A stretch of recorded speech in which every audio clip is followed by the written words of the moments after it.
السلام عليكم ورحمة الله وبركاته. حبايبي عاملين ايه ومتابعين الغاليين؟ ان شاء الله تكونوا بخير وبصحة وكامل عافية.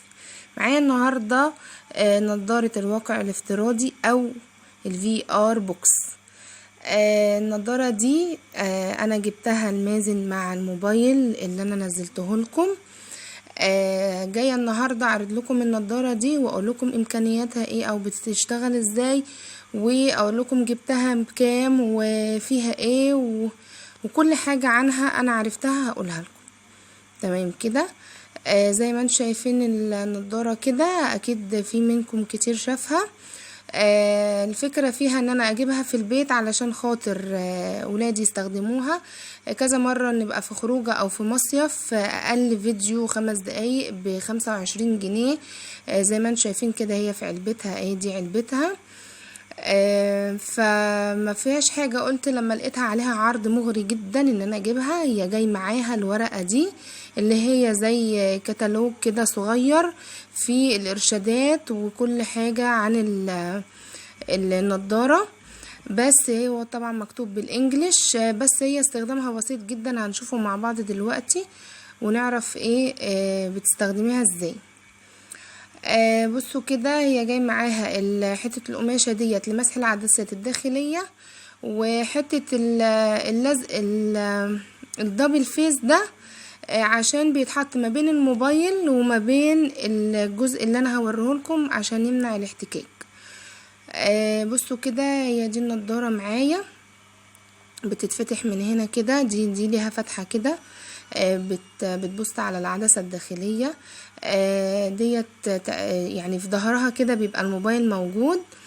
الجنب التاني ده بيبقى فيه السماعة، اللي بيبقى السماعة بتاعة الموبايل بيبقى ظهرها للسماعة دي، للصوت ده. تمام كده. انا معايا كده ده اللي هو الاطار او الاستيك اللي بيمسك الراس، اللي بيتلبس في الراس كده وبيمسكها على الراس.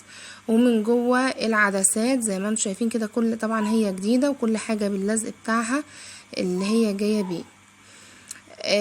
وطبعا دي حماية للوجه، فيها زي سفنج كده وقاية للوجه عشان برضو الاحتكاك وعشان الصدمات او الوش ما يتجرحش مكان ما تتلبس النضارة لو تتلبس لوقت طويل.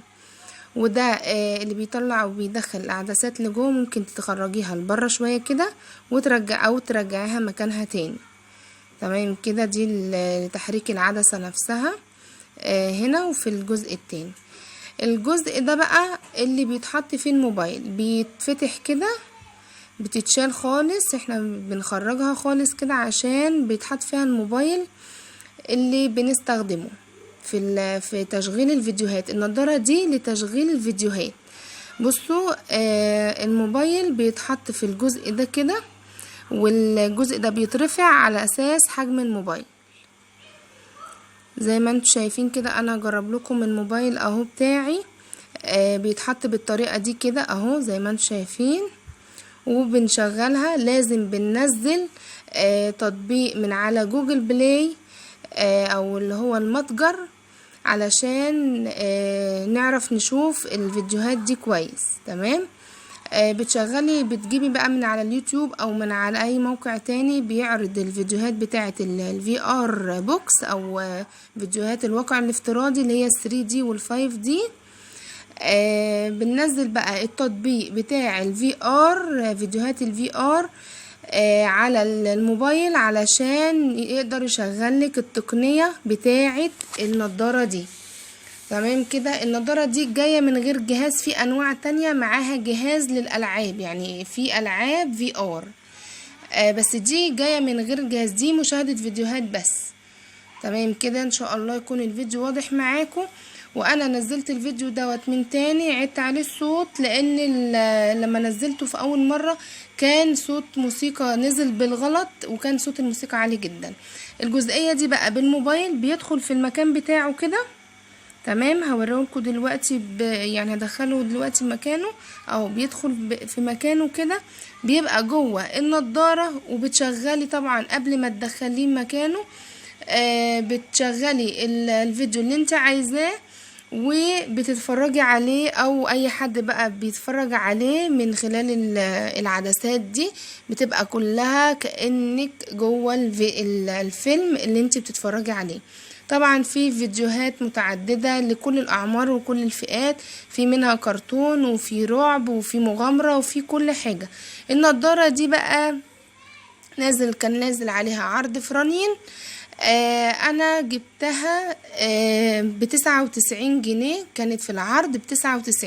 هي نزلت كذا مرة بس ما كانش في فرصة ان انا اجيبها او ما كنتش بروح، بس لما عملت لكم الجولة فرانين كانت موجودة في العرض، وهي بتنزل كتير جدا على فكرة. بس كده زي ما انتوا شفتوا كده دي النضارة، ودي كل المعلومات اللي انا عرفتها عنها وعن استخدامها. وفرانين سعرها الاصلي بدون عرض هوريهولكم دلوقتي.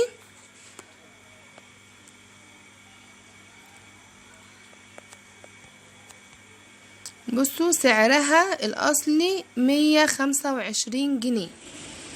طبعا سواء في العرض او بره العرض سعرها حلو جدا، بس اهم حاجة ان احنا ننزل التطبيق اللي هيشغل لنا الفيديوهات دي بالتقنية بتاعتها الاساسية. دي كانت كل المعلومات اللي انا اعرفها عن النضارة بتاعت الواقع الافتراضي او لتشغيل فيديوهات الواقع الافتراضي. وان شاء الله تشوفوا العرض فرانين وتجيبوها وولادكم يستمتعوا بيها. و يعني انا بحاول ان انا اوفر لهم حتى لو حاجات بسيطة بس ممتعة في البيت، وبعملها نظام مكافئات. يعني انا مثلا اللي بيعمل حاجة كويسة بكافئه بان انا اعمل له، مثلا انت بتحب الحاجة دي فانا اجيبها وتستخدمها، طالما عملت حاجة كويسة انا هديك برضو حاجة كويسة. بس كده ديت يا ريت تتابعوا فيديوهاتي، واللي ما اشتركش في القناة يشترك علشان يوصلكم كل جديد من عندي، وتفعلوا الجرس وتقولوا لي رأيكم في التعليقات، واللي جربها او يقول لي برضو رأيه فيها ايه. وان شاء الله لو لقيت الجزء بتاع الجيمز الالعاب اللي هو التحكم الريموت كنترول بتاع الجيمز هجيبه، لو نزل لقيته بينزل لوحده هجيبه برضو. وان شاء الله تفرحوا اولادكم وشوفوا عروض رنين، ويا رب تستفيدوا من العرض. اشوفكم على خير في فيديو جديد، والسلام عليكم.